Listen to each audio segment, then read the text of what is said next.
அற்புத சக்தி கண்டிப்பா இன்று இரவு கிடைக்கும். ஒரு பெரிய ரகசியத்தை இந்த பதிவின் மூலமா சாய்ப்பா நமக்கு கொடுத்திருக்காரு.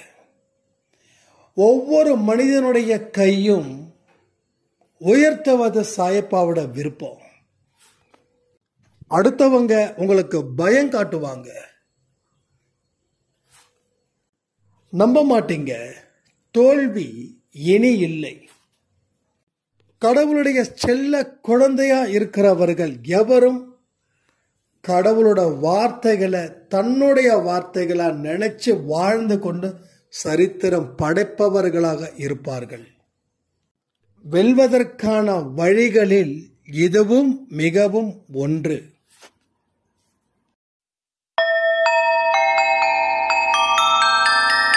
ஓம் சாயிரா சாயிரா, ஓம் சாயிரா சாயிரா, ஓம் சாயிரா சாயிரா, அன்பே சாயிரா, பேரன்பே சாயிரா, அகிலம் தளிக்க ஆத்மா விழிக்க அனுதினம் சாயிரா, எங்கள் அன்பே சாயிரா.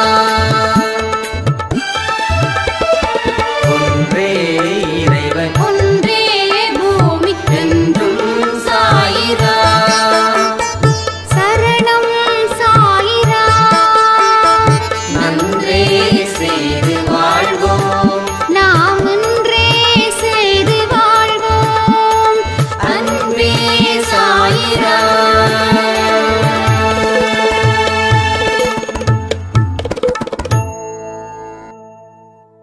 சாய்ரா, என் உயிரின் உயிரானவர்களே, உண்மையிலேயே ஒரு மிக பெரிய வெற்றியை அன்பே சாய் கொடுக்க போகுது.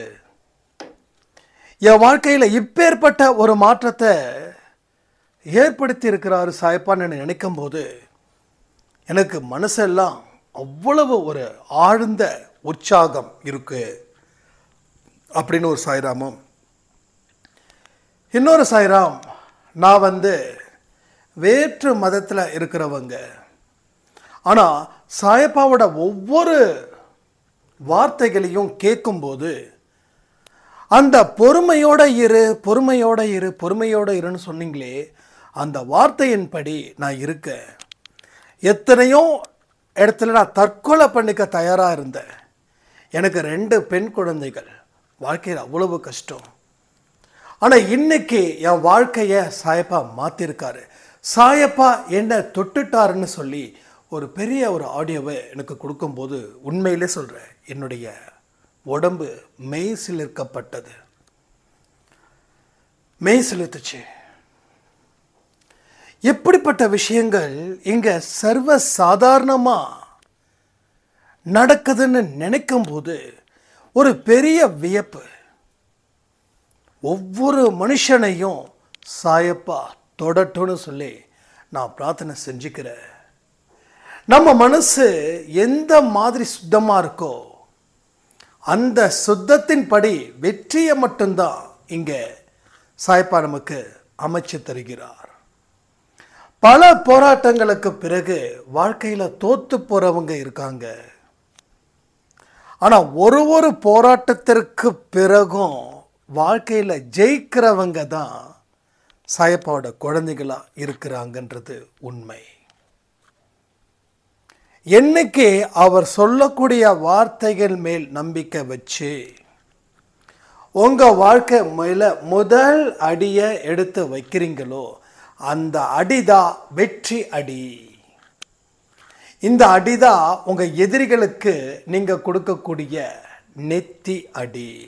நல்லா புரிஞ்சுக்கோங்க. உங்கள் வாழ்க்கையில் ஒரு மனுஷன் மூலமாக தான் உங்களுக்கு எவ்வளவு பெரிய துன்பம் வந்திருக்கு.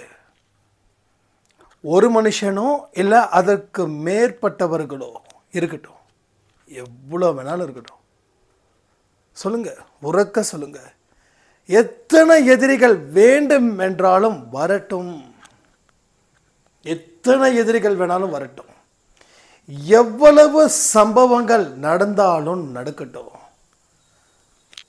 துன்பன்ற ஆழ்கடல்ல நம்மளை 10 பேர் நயவஞ்சகமாக தூக்கி போட்டாலும் போடட்டுமே. கீழே இறங்க இறங்க தான் நீங்கள் மேலே போக முடியும்.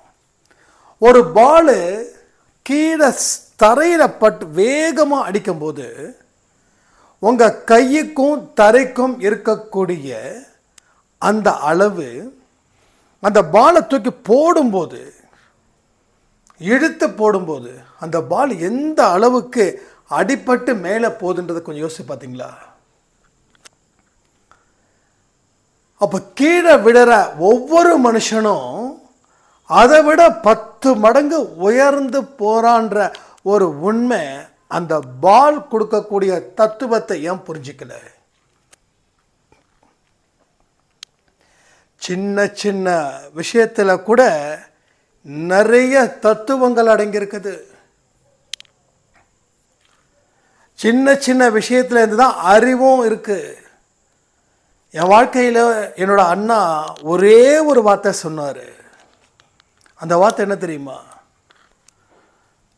நான் அப்பா அம்மாவுக்கு எதிராக ஒரு காரியம் செய்தேன், அதனால எனக்கு பெரிய கெட்ட பெயர்.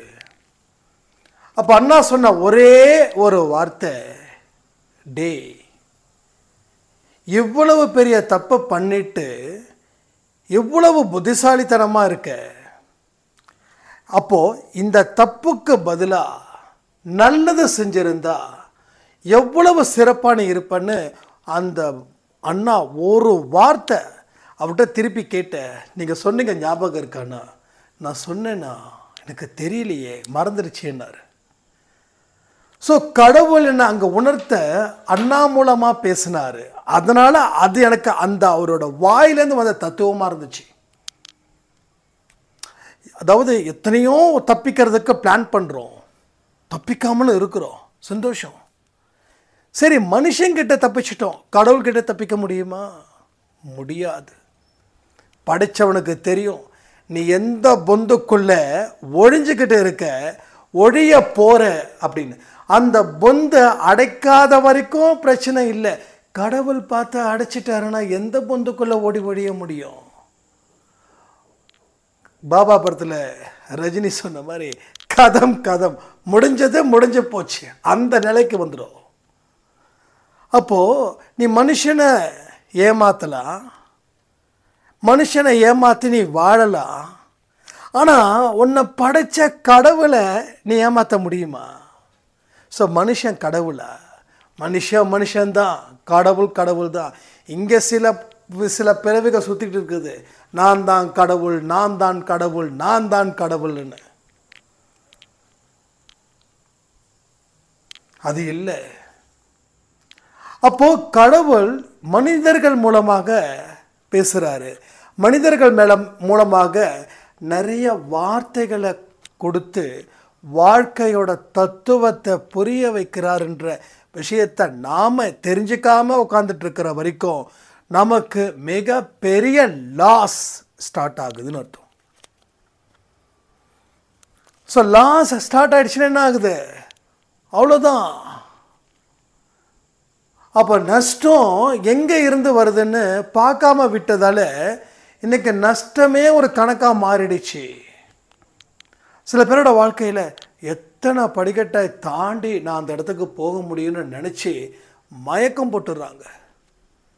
சில பேர் தனக்கு வரக்கூடிய பிரச்சனைகளை பார்த்து அதை கன்சிடர் பண்ணுறதுக்கு பதிலாக அதை தாண்டி வேற ஒரு விஷயத்துக்கு மனசை கொண்டு போகிறாங்க. ஏன்னா இந்த பிரச்சனையை மறக்கணும். பிரச்சனையை மறந்துட்டா அந்த ப்ராப்ளம் வந்து சால்வ் ஆகிடுமா? சொல்லுங்கள், கமெண்ட் பண்ணுறீங்களா? ஒரு ப்ராப்ளத்தை மறக்க நீங்கள் வேற ஒரு விஷயத்தை செய்கிறீங்க, அதன் மூலமாக சந்தோஷம் அடைகிறீங்க. இப்போ உங்கள் ப்ராப்ளம் சால்வ் ஆகிடுச்சா இல்லை அந்த ப்ராப்ளம் பர்மனண்ட்டாக நிற்குதா? இதுக்கு என்ன ஆன்சர்? ஸோ மறக்க தான் முடியும், ப்ராப்ளம் சால்வ் ஆகாது. அப்போது அந்த ப்ராப்ளத்தை மறக்க இன்னொரு விஷயம் செய்கிறீங்க இல்லையா? அந்த விஷயத்தில் இருந்து ப்ராப்ளம் வந்துடுச்சுன்னா அன்னைக்கு இருந்தது 5 ப்ராப்ளம்னா இப்போ இருக்கிறது 10 ப்ராப்ளம். ஸோ ப்ராப்ளம்ன்றது மல்டிபிள் ஆகுது. அது ரெடியூஸ் ஆனால் தான் வாழ்க்கை நல்லாயிருக்கும். அப்போ ப்ராப்ளத்தை பற்றி யோசிச்சாவே நீ பயப்படுற, சங்கடப்படுற, உன் வாழ்க்கை இப்படி ஆயிடுச்சுன்னு சொல்லி இதில் இருந்து மீள முடியாதுன்னு சொல்லி ஒரு பெரிய ஒரு விஷயத்தை உனக்குள்ளே நீ உருவாக்கிக்கிற. அப்போது எப்போ ப்ராப்ளத்தை நினைக்கும் போதே நீ பயப்படுறனா ப்ராப்ளத்தை எப்படி ஃபேஸ் பண்ணுவ? ப்ராப்ளத்தை எப்படி ஃபேஸ் பண்ணுவ? ஃபேஸ் பண்ணாத ஒரு ப்ராப்ளமும் உனக்கு பெரிய தலைவலி கொடுக்குன்ற விஷயத்தை ஏன் உன்னால் புரிஞ்சிக்க முடியல? அப்போ ஒரு பிரச்சனை பார்த்தும் பயந்து அந்த பிரச்சனையை மறக்க வேற ஒரு வழியை நீ ஏற்படுத்துகிற. அதில் இருந்தும் உனக்கு ப்ராப்ளம் அதிகரிக்குது. ஸோ ஒவ்வொரு இடத்துலையும் பிரச்சனைகள் பெருகி கொண்டே இருக்கிறது. அப்போ கடவுள் சொன்ன வார்த்தையை நீ நம்பவே இல்லை. கடவுளோட வார்த்தையை நம்பல. கடவுள் சொல்லக்கூடிய வழிகளிலும் நீ செல்லவில்லை.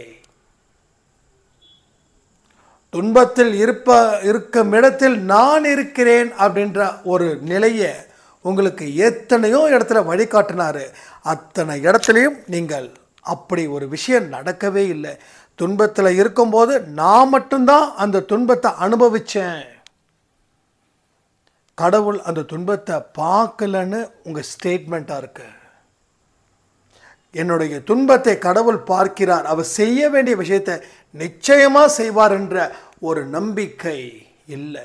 அவங்க ப்ராப்ளத்தை ஃபேஸ் பண்ணி பாருங்க, அங்கே கடவுள் தெரிவார், அழகாக தெரிவார், நம்பிக்கையுடன் தெரிவார். உங்கள் பிரச்சனையை அடக்குவதற்கு அவர் எந்த மாதிரியான ரூபத்தை வேணாலும் உங்கள் முன்னாடி காட்டுவார். எனக்கு சில நேரத்தில் கைகளை காட்டி ஆசீர்வதிக்கிறாரு, சில நேரத்தில் கால்களை போட்டு அவரோட கால் மேலே காலை போட்டு கைகளை என்னன்னு சொல்லி ஆர்டர் பண்ணுறாரு.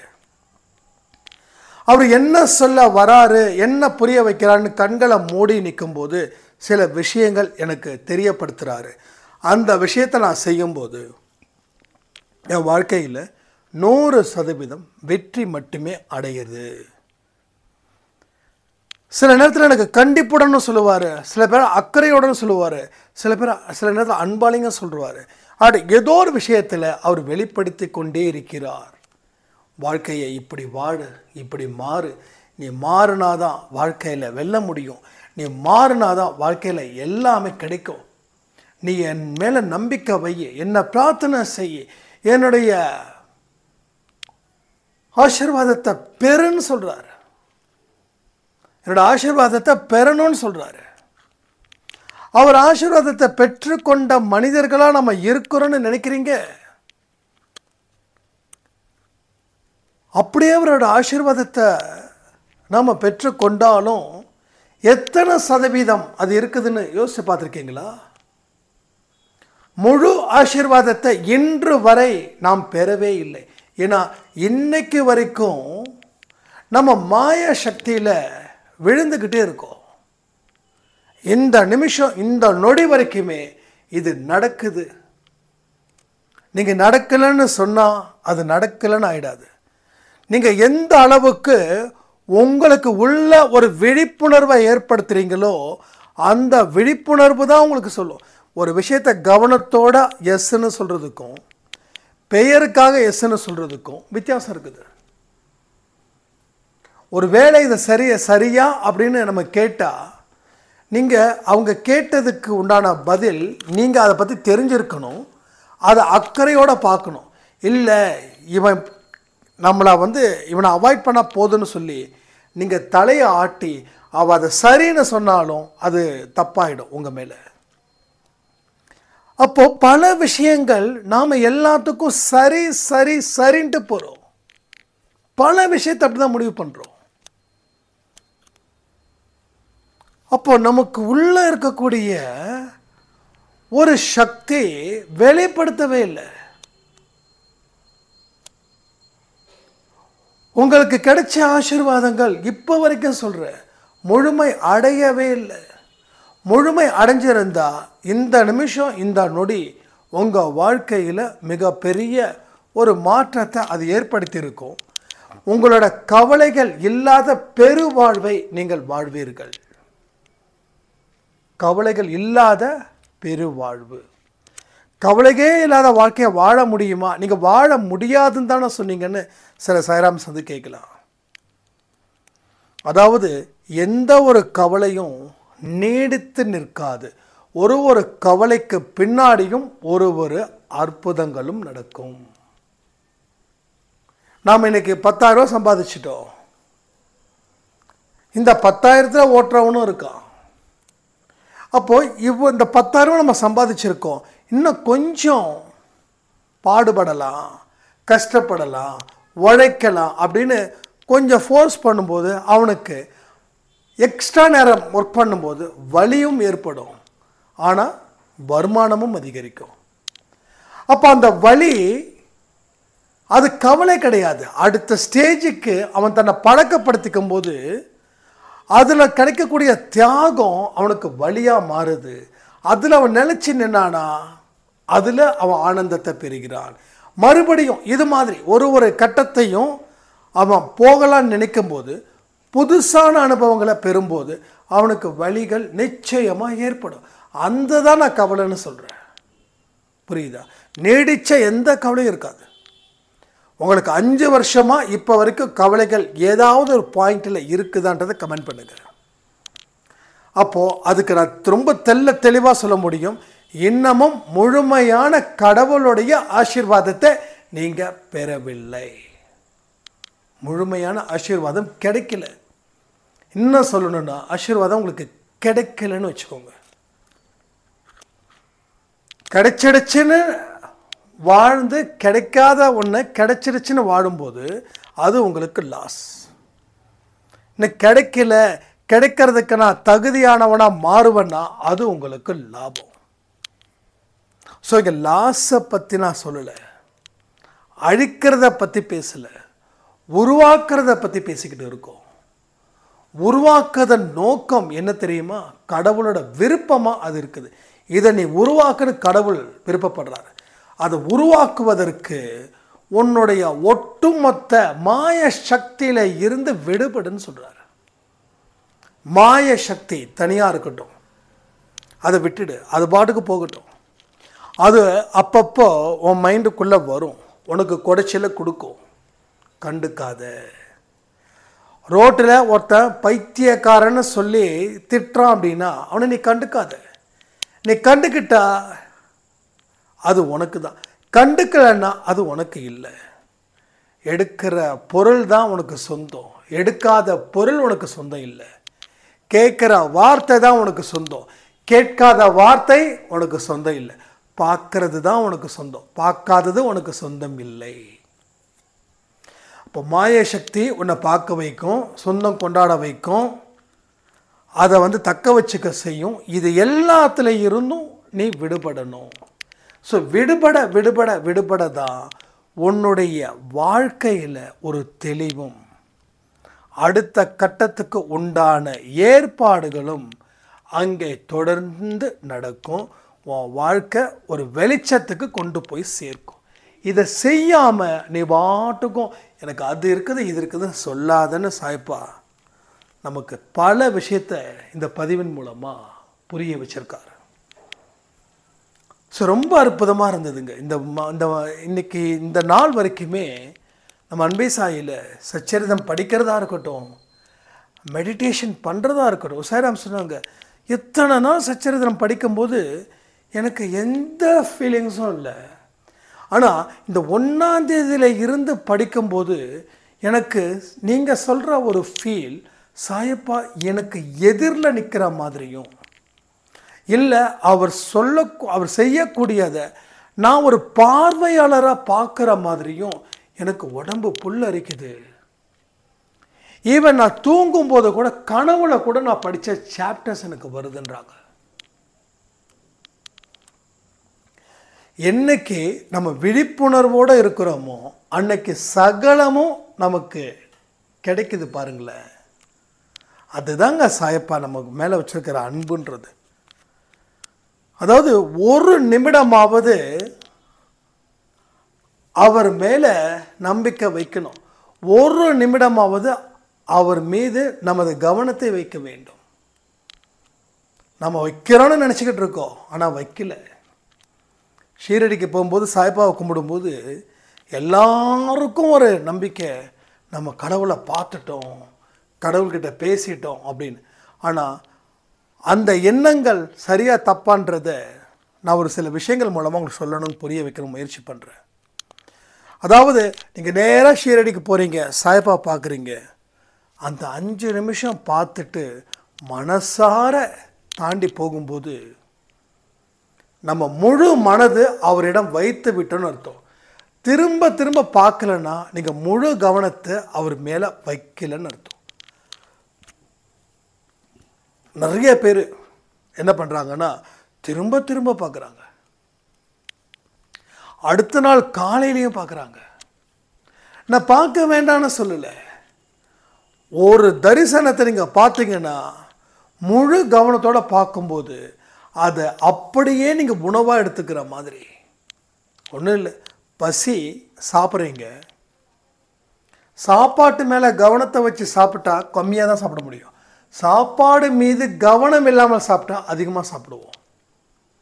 நம்ம டிவி பார்த்துக்கிட்டோ, அரட்டை அடிச்சுக்கிட்டோ, பேசிக்கிட்டோ, கிண்டல் பண்ணிக்கிட்டோ, மொபைலை பார்த்துக்கிட்டோ, இல்லை வேறு ஏதாவது ஒரு விஷயத்தை பார்த்துக்கிட்டோ சாப்பிட்டா அதிகமாகும் சாப்பாடு. ஆனால் சாப்பிட்றோன்ற கவனத்தோடு வச்சா சாப்பாடு கரெக்டாக இருக்கும், கம்மியாக சாப்பிடுவோம். இது ஒரு அடிப்படை. அதே போல தான் கடவுளுடைய வழிபாடு முறைகளும். நீ கவனத்தோட வை. 5 நிமிஷம் அங்கே நிற்கிறியா, கவனத்தோடு இரு. அதுக்கப்புறம் அவரை நீ பார்க்கணுன்னு நினச்சா கூட உன் மனசில் பார்த்துட்டமேன்னு தோணும். ஸோ எதுலேயுமே முழு கவனத்தை வைக்காமல் இருக்கிறவங்களுக்கு தான் இந்த மாதிரியான பிரச்சனைகள் அதிகரிக்குது. ஸோ கவனம் மிக முக்கியம். அப்போ இதுக்கு முன்னாடி நம்ம சச்சரிதம் எப்படி படித்தோம் தெரியுமா? என்னமோ ஒன்று சொன்னார், செய்கிறோம். நிறைய பேர் சொன்னார், அதே போல் இவரும் சொன்னார் படிக்க சொல்லி, அதனால் செஞ்சோம். ஆனால் இப்போது நம்ம சொன்னோம், என்ன சொன்னோன்னா, அவர் எதிரில் இருக்கிற மாதிரி நினச்சிக்கோங்க, அவர் கூட ஸ்பெண்ட் பண்ணுற மாதிரி நினச்சிக்கோங்கன்னு. அப்போ அந்த ஒரு கற்பனையோடு நீங்கள் உட்காரும்போது அந்த கற்பனை பலமாகுது. ஏன், அது உண்மையாக கூட மாறுது இங்கே. ஸோ ஒரு இடத்துலையும், ஒவ்வொரு சாப்டர்லேயும், ஒவ்வொரு பேராகிராஃப்லேயும் ஒரு அதிசயத்தை நான் சொல்கிற மாதிரி கற்பனை பண்ணி நீங்கள் படிச்சிங்கன்னா அதை உணரலாம். சாய்பா எங்கே இருக்கிறாருன்றதையே நீங்கள் தெரிஞ்சுக்கலாம். யாராவது உங்களை பயப்படுத்துகிறா கூட அட போய் வேலையை பார்த்துட்டு அப்படி சொல்லலாம். இன்றைக்கி யாராவது ஒருத்தங்க நம்ம பார்த்து பயப்படுத்தினாவே பயந்துடும்.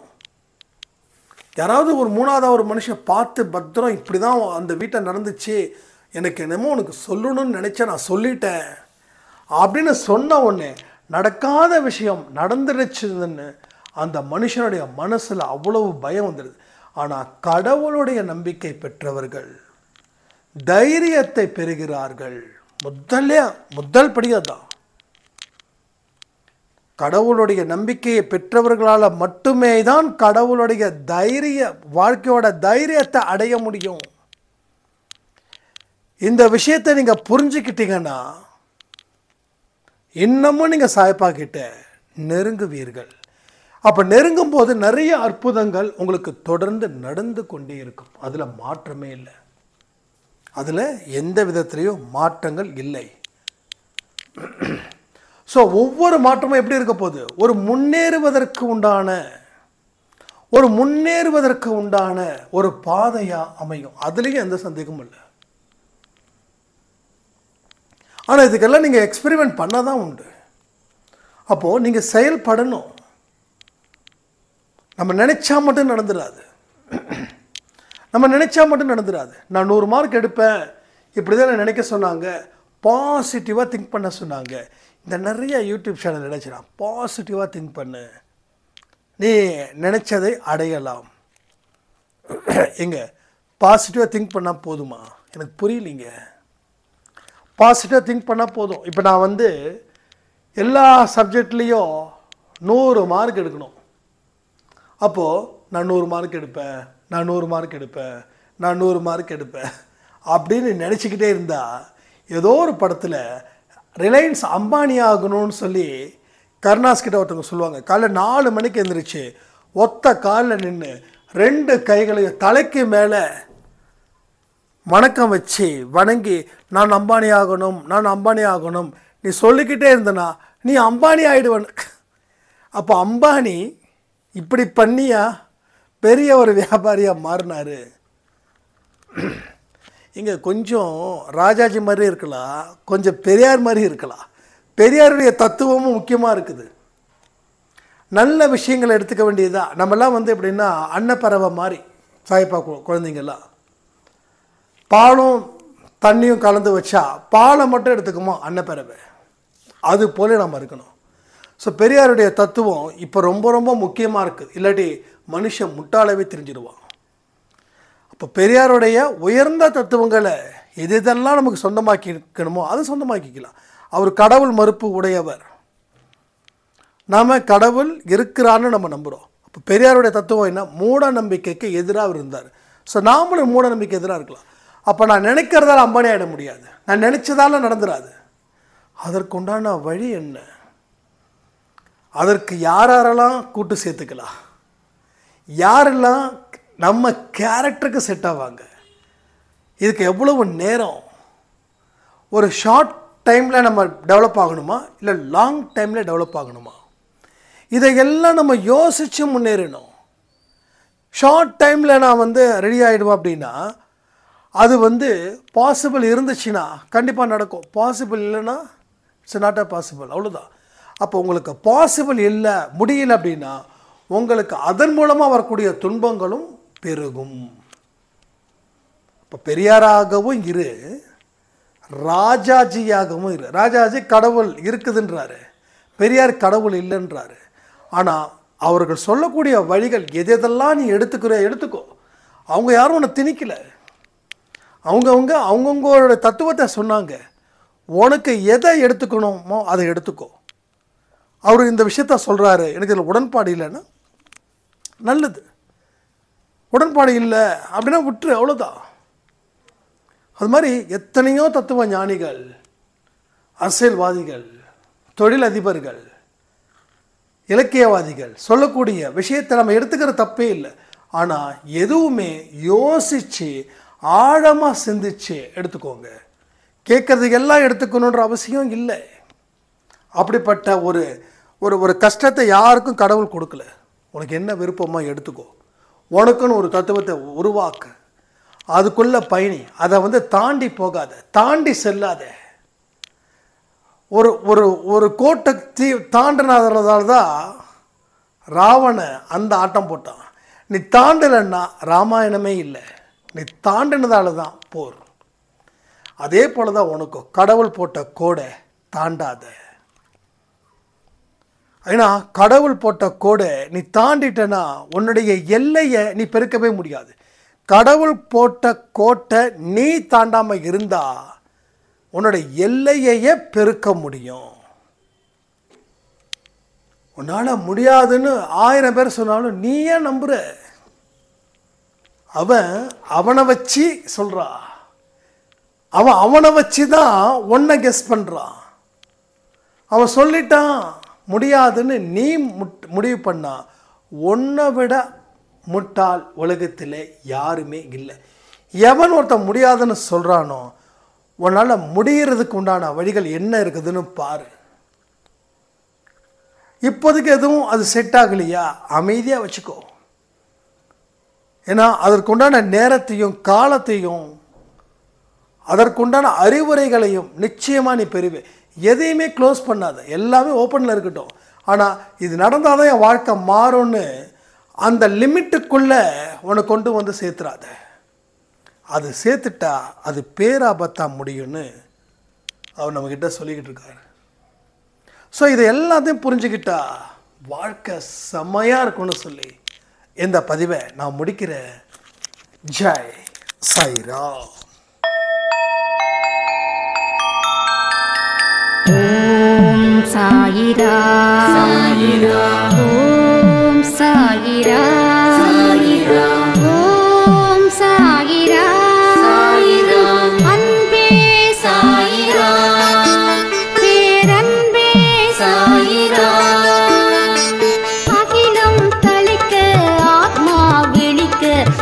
அனுதினம்